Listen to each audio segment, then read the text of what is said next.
জীবন শুরু হবে 25-এর পরে।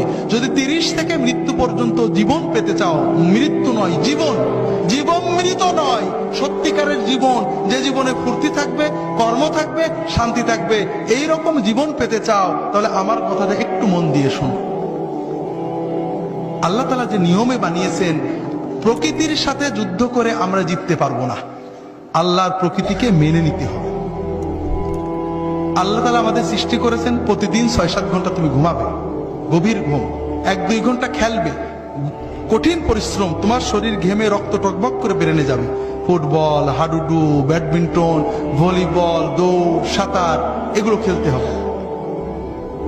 এরপরে 1-2 ঘন্টা আল্লাহর ইবাদত করতে হবে, আল্লাহর সালাত, সিয়াম, জিকির যতটুকু পারা যায়, তাতে তোমার আত্মা সুস্থ হবে, তোমার মন পরিশুদ্ধ হবে, তোমার আত্মা, মন, দেহ সবকিছু প্রোডাক্টিভ